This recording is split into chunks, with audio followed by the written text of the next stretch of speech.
भारत के सभी राजनेताओं, स्वामियों, धर्मगुरुओं और शंकराचार्यों को मुसलमान धर्म के प्रवक्ता डॉक्टर जाकिर नायक की खुली चुनौती।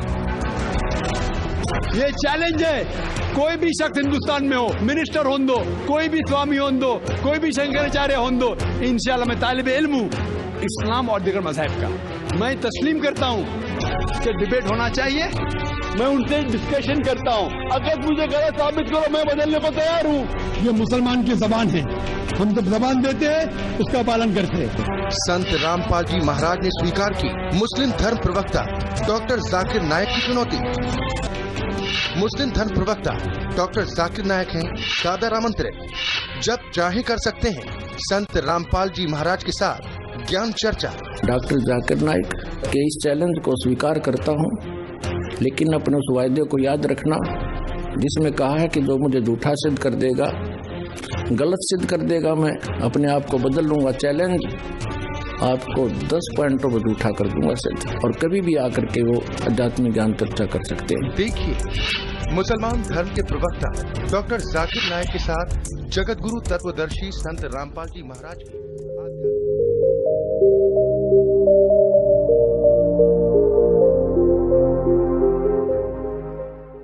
जीव हमारी जाति है, मानव धर्म हमारा, हिंदू मुस्लिम सिख ईसाई धर्म नहीं कोई न्यारा। इस तकरीर में मैं उन यकसानियत का जिक्र नहीं करूंगा जो आम हिंदू और आम मुस्लिम जानते हैं।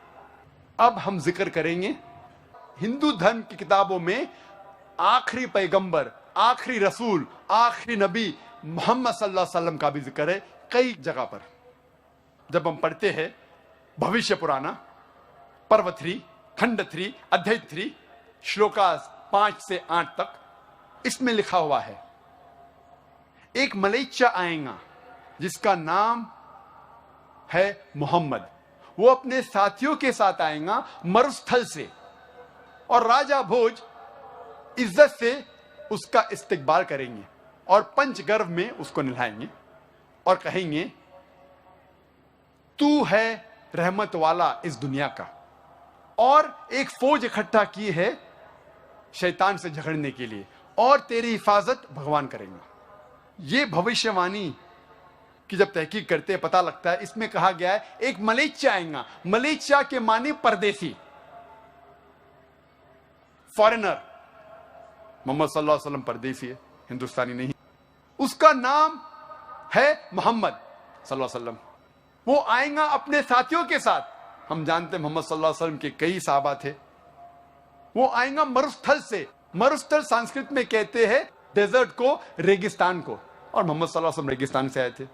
मोहम्मद सल्लल्लाहु अलैहि वसल्लम का जिक्र वेद में कई जगह है। सिर्फ हवाले अगर मैं देने लगूंगा तो अल्हम्दुलिल्लाह, अल्हम्दुलिल्लाह सुम्मा अल्हम्दुलिल्लाह, सिर्फ हवाले देने लगूंगा सैकड़ों हवाले हैं।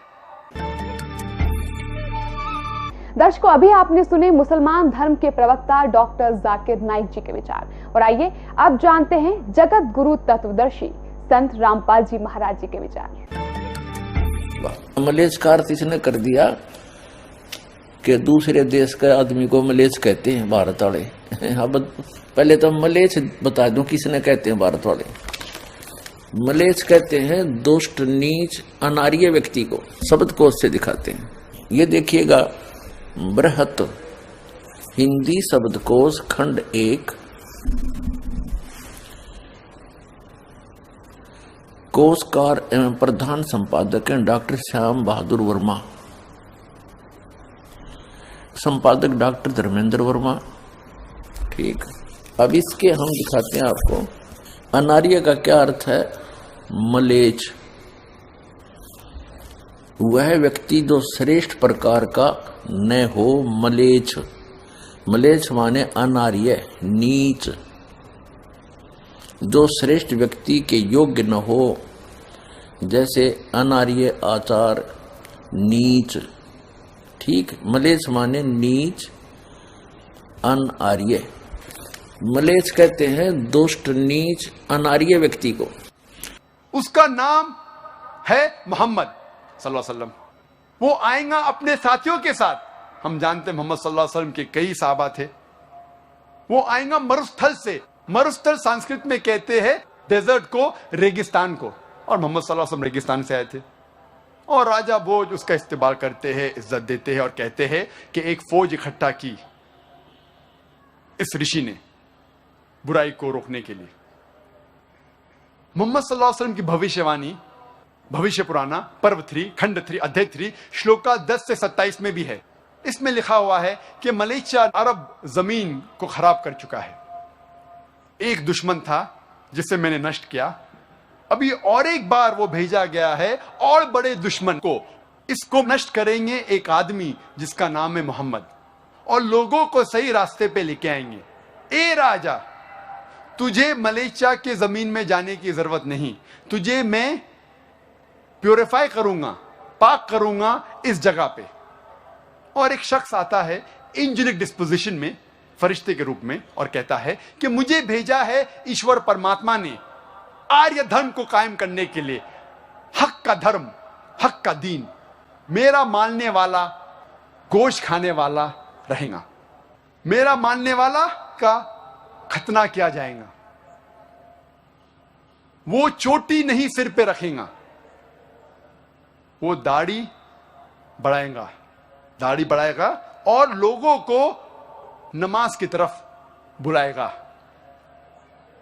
वो गोश्त खाएगा, लेकिन सूअर का गोश्त, खिंजीर नहीं खाएगा। वो इनकलाब बर्पा करेगा। वो घास फूस से पाक नहीं होगा, लेकिन हक के लिए मैदान जंग में लड़ेगा और पाक होगा। उसका नाम होगा मुसलमान। यह भविष्यवाणी इशारा कर रही है आखिरी पैगंबर मोहम्मद सल्लल्लाहु अलैहि वसल्लम की तरफ। कहा गया है कि वो आदमी आएगा, लोगों को हिदायत देगा और दुश्मन का नष्ट करेगा। उसका नाम होगा मोहम्मद सल्लल्लाहु अलैहि वसल्लम। उसका मानने वाला होगा जिसकी खतना हो चुकी है। वो चोटी नहीं उगाएगा अपने सिर पर, दाढ़ी बढ़ाएगा, इनकलाब बर्पा करेगा, लोग को नमाज सलाह की तरफ बुलाएगा, जिसे कहते हैं आदान। वो इनकलाब बर्पा करेगा, गोश्त खाएगा, लेकिन खिंजीर, सूअर का गोश्त नहीं खाएगा। वो पाक नहीं होगा घास और फूस से, लेकिन हक के लिए मैदान जंग में लड़कर पाक होगा। उसका नाम होगा मुसलमान।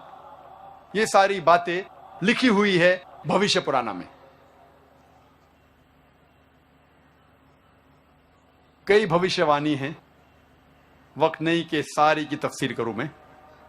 मोहम्मद सल्लल्लाहु अलैहि वसल्लम का जिक्र है भविष्य पुराना में पर्व 3 खंड 1 अध्याय 3 श्लोकाज 21 से 23 में भी। अभी आपने सुना डॉक्टर जाकिर नाइक जी के वचन। अब सुनना यथार्थता क्या है, अब इन्होंने क्या कहना चाहा है। अब देखो, कमाल कर दिया। इन लोगों ने ये भी नहीं सोचा तुम रेफरेंस क्या लेने जा रहे हो, हजरत मोहम्मद की बेइज्जती कराना चाहते हो या इसकी कोई इज्जत रखना चाहते हो। इन्होंने जिन जिन मंत्रों का हवाला दिया है, अब भविष्य पुराण से उसको स्पष्ट करते हैं। देखिएगा, ये है भविष्य पुराण, ये हम पढ़ रहे द्वितीय खंड में 2 पर्व हैं यहां से, और ये भविष्य पुराण हमने उठाई, इससे क्लियर हो जाएगा, इससे बिल्कुल स्पष्ट हो जाएगा जो दास आज करना चाहता है।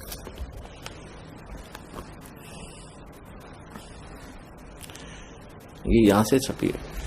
अब इन मुसलमान भाइयों ने तो ये सिद्ध करने की चेष्टा की है कि हजरत मोहम्मद जी के बारे में भविष्य पुराण में भी वर्णन है कि वो वहां आएगा और एक बहुत अच्छे धर्म की स्थापना करेगा। यानी क्योंकि ये मुसलमान धर्म को सबसे अच्छा धर्म मानते हैं, यूं कहते इससे अच्छा कोई धर्म ही नहीं है। और भविष्य पुराण का इन्होंने रेफरेंस लिया है, तो हम यदि भविष्य पुराण की माने तो भविष्य पुराण में क्या लिखा है। मलेच्छ का अर्थ तो सीधा कर दिया, नीच, जो व्यक्ति श्रेष्ठ ना हो। अब देखो, यहां देखिएगा, यह है अथ 3 अध्याय,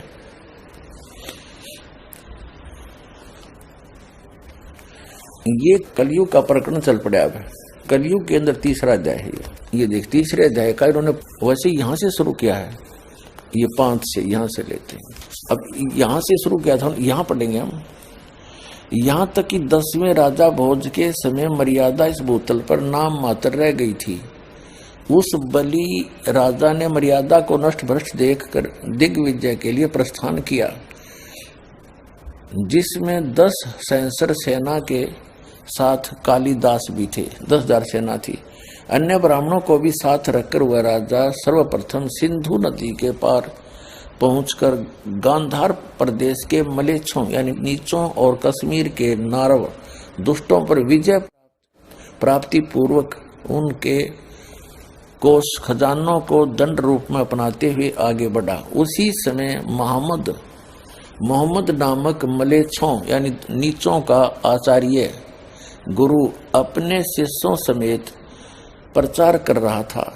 राजा भोज भी मरुस्थल प्रदेश में स्थित शिव की पूजा पंच गत्युम समेत गंगाजल एवं चंदन आदि से संपन्न करके उसकी स्तुति करने लगे। अब देखो, अब भविष्य पुराण तो कह रहा है कि राजा भोज उस मरुस्थल के अंदर स्थित एक शिव मंदिर था, महादेव का मंदिर, उसमें महादेव की स्तुति करने लगा, नहा धो का अच्छी तरह। डॉक्टर जाकिर नाइक ने इसी संबंध में इसी भविष्य पुराण का रेफरेंस देकर कहा है कि राजा भोज मोहम्मद की पूजा कर रहा था नहा धो के। वाह रे वाह, ये देखिएगा, हम यहाँ पढ़ रहे हैं, हमने यहाँ से इनकी संस्कृत आपको दिखाई थी, ये यहाँ से शुरू किया था, यहाँ तक था। ये देखो, नरपश्च महादेवम, ये महादेव हैं। इस महादेव के विषय में बात की, पंचगव्यम तो गंगा जल च, ये है हिंदी महादेव।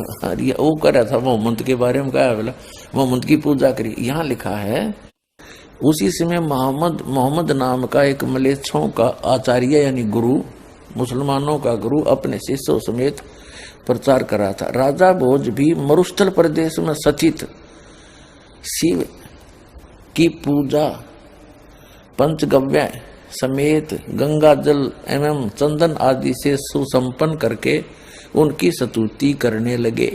ये हो गया मोहम्मद की स्तुति कर, ये तो शिव की उस मंदिर में राजा भोज भी मरुस्थल प्रदेश में स्थित शिव जी की पूजा करने लगा। अब देखो, राजा भोज बोले मरुभूमि के निवासी गिरिराजपति, ये तो महादेव जी के बारे में स्तुति करा, गिरिराजपति, उसने पर्वतराज लिख दिया। मरुभूमि के निवासी गिरिजापति को नमस्कार है, जिन्होंने अत्यंत माया के प्रवर्तक त्रिपुरासुर का नाश किया है। मलेच्छों द्वारा रक्षित शुद्ध एवं सच्चिदानंद रूप हैं। मैं आपका सेवक हूँ, आपकी शरण में उपस्थित हूँ।